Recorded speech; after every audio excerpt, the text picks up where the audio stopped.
If therefore this meaning of the objective is not to be mere imagination, it must possess intrinsic being, must originally appear in consciousness as stemming from the notion, and must come forth in its necessity. It is thus that self-knowing spirit has arisen for us, that is, through the cognition of the immediate consciousness, or the consciousness of the object in its immediacy through its necessary movement.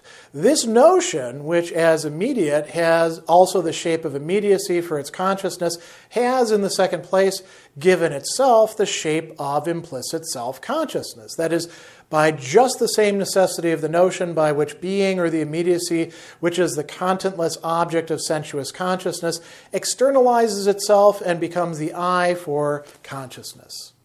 But the immediate in itself, or the necessity that simply is itself different from the in itself that thinks, or from the cognition of necessity. A difference, however, which at the same time does not lie outside of the notion, for the simple unity of the notion is immediate being itself. The notion is at once a self-externalization, or a coming to be of intuitively perceived necessity, and also in this necessity is in communion with itself, knows it, and comprehends it. The immediate in itself of spirit that gives itself the shape of consciousness means nothing else than that the actual world spirit has attained to this knowledge of itself. It is then, too, that this knowledge also first enters into its consciousness. How that came about, we have already seen.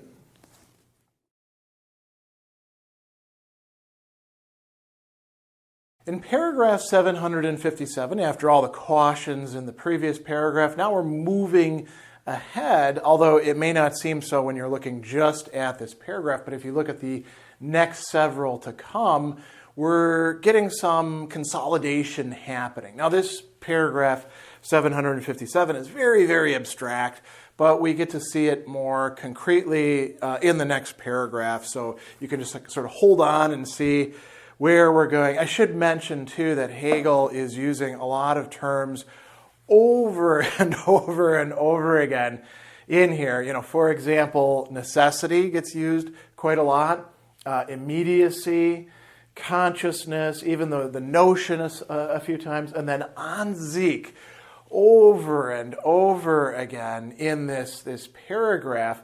And interestingly, there's going to be a distinction between different kinds of an sich, right? We're going to have a thinking, denkende an sich as well coming in. When you're reading this paragraph, anytime you're seeing reference to intrinsic being or the implicit, that's the in itself, the an sich. And I think Miller's translation somewhat elides that by using several different terms to translate an sich, which, by the way, is kind of a typical thing for not just Hegel translators, but translators in general to do, to take an important term and then render it different ways in different sentences or paragraphs. When you do that as a translator, you generally want to give some sort of signal, like putting the original in brackets, so that the person reading it in English, in this case, actually knows that the same term is being used multiple times. Be that as it may, there's a lot of important stuff happening here. And I thought we could kind of bookend it in terms of spirit, right? And these two discussions of what's happening with and to and through spirit in this paragraph. So he begins by saying, if therefore this meaning, the Bedeutung of the objective, is not to be mere imagination, which we don't want it to be. We saw this in the previous paragraph, right? Then it must possess intrinsic being, an sich, right? Must originally appear in consciousness as stemming from the notion. So the Begriff, we're getting that here. This is an important term. And must come forth in its necessity. Another term, the Notwendigkeit that we've mentioned, we're going to see a lot of. Now, here's the first mention of spirit. It is thus that self-knowing spirit has arisen for us, right? And what is self-knowing? Selbstwissende, right? Knowing itself in the sense not just of kennen, recognition, but you could say understanding itself, right? Grasping itself in perhaps a conceptual way. So self-knowing spirit, religion is all about spirit, right? As we saw from the beginning. How are we getting that? He says that through the cognition, this is a term that's going to show up several times, erkennen. And let's see where this goes, and then I want to come back to this term erkennen.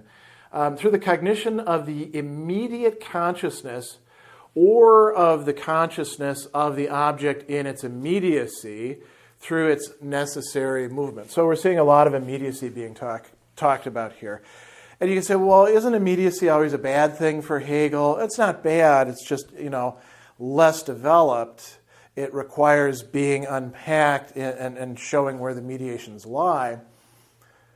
Well, we also sometimes do need immediacy. And if we see where we're going with this, you'll see why immediacy is something desirable at this place. But erkennen. So why erkennen and not erkenntnis, which is what we might expect, right?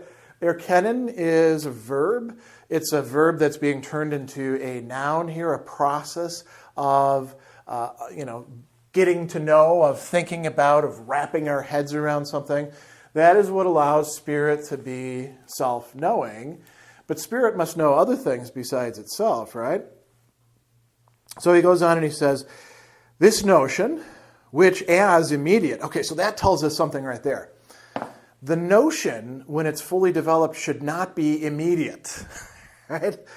But at the start of a process, the notion that we have of something, the Begriff, can in fact be rather immediate. Its immediacy has not yet been revealed to us phenomenologically through examining it, through working with it, seeing how it unpacks itself. So it had the shape, the gestalt of immediacy for its consciousness.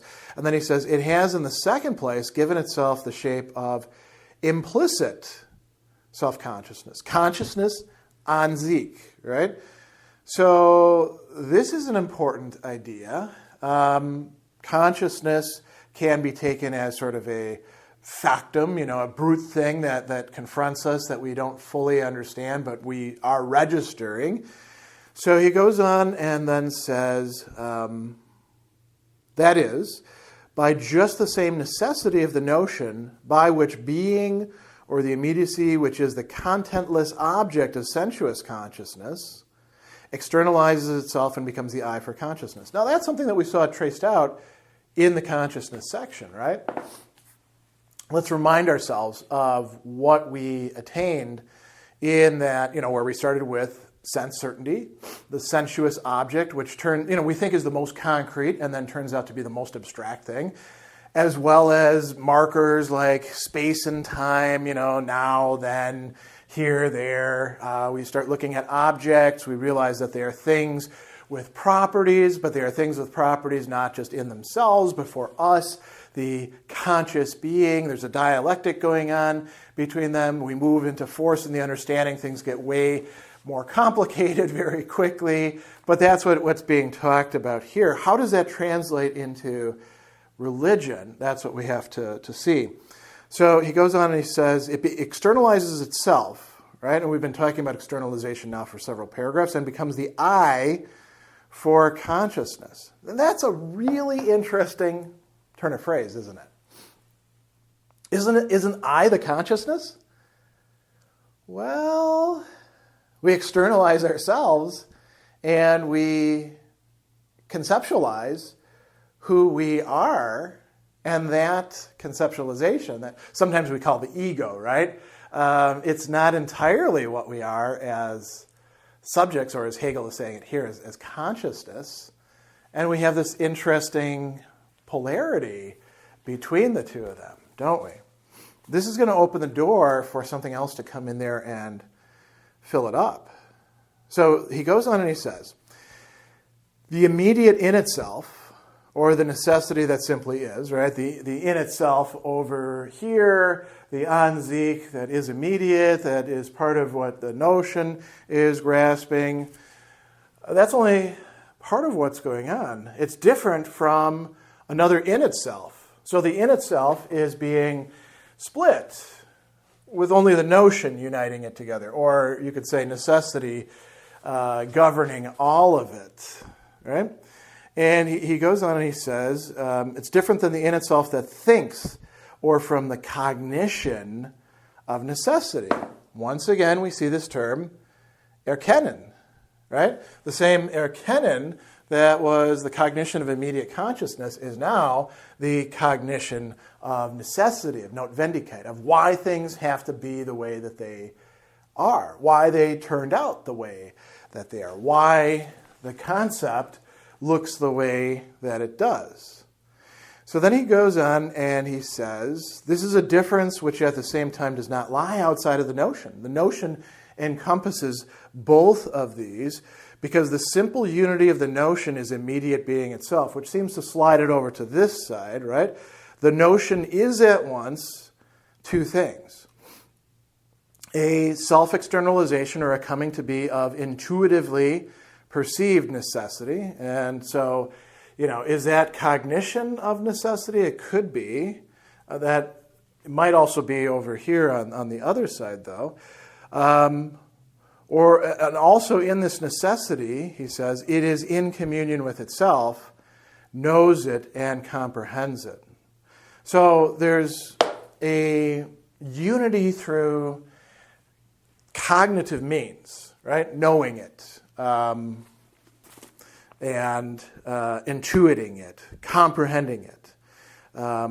He goes on and says, the immediate in itself of spirit that gives itself the shape of self-consciousness. So, immediate in itself, again, of spirit. And you could say, how does spirit have an immediate in itself? Well, go back to the previous couple paragraphs. Substance becomes self-consciousness, right? And here, the immediate in itself of spirit, through becoming self-consciousness, becomes spirit in another way.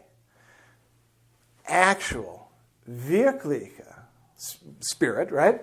That's already an achievement. Spirit in the world, spirit that is worldly, spirit that becomes actual through unpacking its own, complex self. But here he's got a different word. It's not just spirit, Geist, it's world spirit, Weltgeist, right? And it's not producing world spirit. World spirit is something that is emerging. What it is leading to, however, the immediate in itself of spirit through self-consciousness is leading to world spirit, as Hegel says, attaining to knowledge of itself.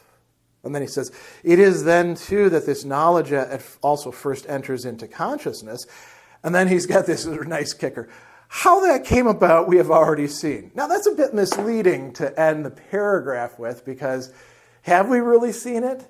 Yes, kind of, but the next paragraph and the paragraph after that is going to certainly tell us a hell of a lot more about how that has come to be historically for world spirit, but we'll see where Hegel is going. It's enough if we've gotten to this point and comprehend what is happening here. The next paragraph kind of helps us figure out what he's aiming at with this.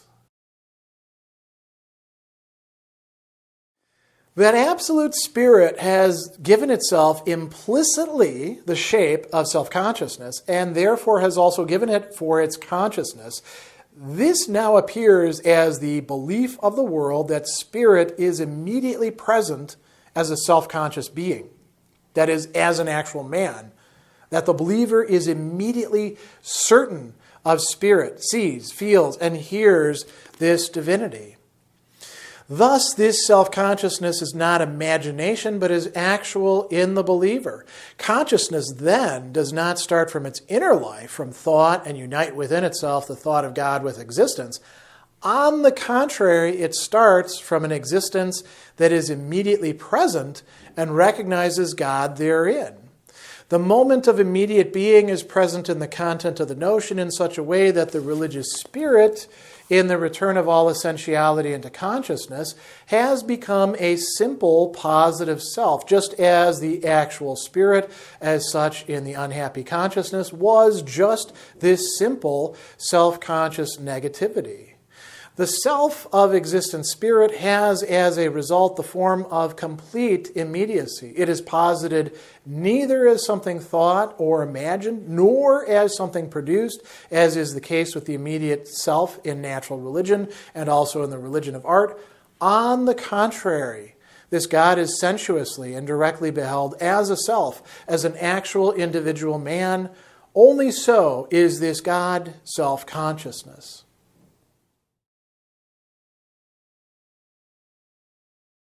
Paragraph 758 is still full of all sorts of metaphysical, abstract language on Hegel's part, but we are centering in on something where we can say, aha, I think I know where he's going historically, concretely, in terms of this, all of what this refers to, the object of this and its meaning.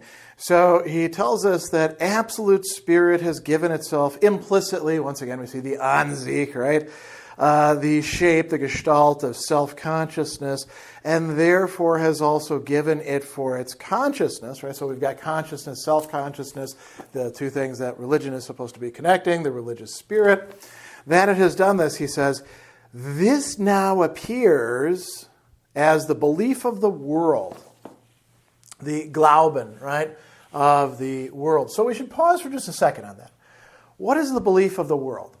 Is this what everybody in the world believes? Obviously not, because when it comes to religion, we're not all on the same page. Even historically, within a religion that's developing, some people are like, yeah, you're going too far with these developments, man. You're turning into your own new religion, or you're heretics, or something like that. So obviously that's not the case. Does it mean something like a general recognition of what's happening in the world? It depends. I mean, if we're thinking about where this is going in terms of a single individual religious transformers, founders, consolidators, what they did mattered in a part of the world, but not the totality of the world right away. And at this point, we could be thinking, well, maybe he has, Jesus Christ in mind. Maybe he has Siddhartha Gautama, later the Buddha, in mind. Maybe he has Zoroaster, transformer of the, and in some ways, Puritan of the traditional Indo-Iranian religion as found in Iran at the time. And none of them, all of them have world historical importance, but only later on. So we have to let's keep this in our back pocket, the belief of the world. What is it? What is its content? The belief of the world that spirit, Geist, is immediately present. Right? Again, we see this unmediatedness, which we typically associated with a lack of development, but sometimes it's just what we need. Immediately present as what? A self-conscious being. Now, this is a bit of, so Selbstbewusstsein, why not just call that self-consciousness? Well, because Miller wants to stress the fact that we're talking about an individual being, a person, right? But spirit is immediately present as self-consciousness. So, does that mean that it's sort of like spirit is in the world and it sees itself and all of that? No, we're moving away from that. As a matter of fact, we're talking about a God who is immanent, who shows up in history and makes a difference in very prosaic ways, right? So he goes on and he says, immediately present as a self-conscious being, that is, as an actual, now Miller translates man, but wirklich a Mensch, right? An actual human being. Now, that's interesting, isn't it? Why a human being? Why not something seemingly transcendent to humans, like, an angel or, I don't know, some great, improved hominids kind of thing, the Superman, right? Why not an animal? Why not something else? Because we've already transversed these different possibilities, and now we're zeroing in, not for the first time, on the human being. I mean, we saw this to some degree in the previous section of religion, right? Human beings mattered in that. But this is a bit different. So he goes on and he says that the believer is immediately certain of as spirit. So there's an immediacy, meaning you can be in the presence not just of spirit, but of the person, the human being, who is self-conscious spirit. This is pretty amazing. Contrast this to, as he's going to bring up, the unhappy consciousness, where there's always this distance, right? You can be in the presence of the idols of the god and, pray and hope that you can breach this distance. Now the distance has been breached. God is right there in front of us, at least for some of us. I mean, this is about belief, right? The belief of those in the religious community, those who say, oh, holy crap, wow, look at this. And those who receive their testimony and come to believe and become part of a community and part of a tradition and a cultus, right? So how is this encountered? What is this immediate certainty like? Well, it involves seeing, feeling, hearing. And notice what Hegel doesn't say here. Thinking, right? That's going to be contrasted against this. And he tells us that this is no longer imagined. Right? It's not just something that we're projecting onto that guy over there who doesn't feel like being God, but we treat them as God. But actual Wirklichkeit. It is something that is real for the believer immediately certain of spirit. And now here's a really other important point. Thus, this self-consciousness is not imagination, but actual in the believer. So it's not just a belief that this being, the God person, the actual person, is really God. It's not just an imagination, but it is also in the believer, him or herself. So it's not just a purely external relation. It's something that one receives and takes into oneself. And in that way, takes God into oneself, right? He goes on and he says, consciousness then does not start from its inner life, from thought, and unite within itself the thought of God with existence. So it doesn't begin from a conception of God and then say, where am I going to find this God? Let me look around. Where is this God actual? Where does this God exist? It's founded if it believes, if it chooses to have faith. And he goes on and says, it starts from an existence that is immediately present and recognizes God therein. So this is the challenge of revealed religions, particularly those where it's not just a founder or purifier saying, oh, no, I'm not God. I may be pretty good and close to God, but God is really giving me stuff. This is a greater step. Somebody who's willing to say, oh, no, I am the divine object. I'm not just somebody who mediates that for you, brings you a revelation written down or something like that, or an ethical code, or a set of teachings, sermons in a deer park, or something like that. I am what you've been looking for. I'm the guy. Or, could be no reason why mensch couldn't be a woman, right? In this case, historically, it's going to be a guy. So he goes on and he says, it starts from an existence immediately present, recognizes God therein. The moment of immediate being is present in the content of the notion in such a way that the religious spirit, what we began with at the start of this entire religion section, in the return of all essentiality into consciousness, has become a simple positive self. Just as the actual spirit is such and the unhappy consciousness was just this simple self-conscious negativity. So as opposed to the unhappy consciousness, we have a genuine positivity here that we can enter into relation with, that can enter into us as the believer and become part of who we are. And we can still continue to see, feel, hear, so long as, they're alive, right? Eventually, a lot of it does become imagination, doesn't it? Right? As we see with the development of Christianity, and particularly its late postmodern forms, which are held by people who decry the postmodern, but they're as postmodern as you can get.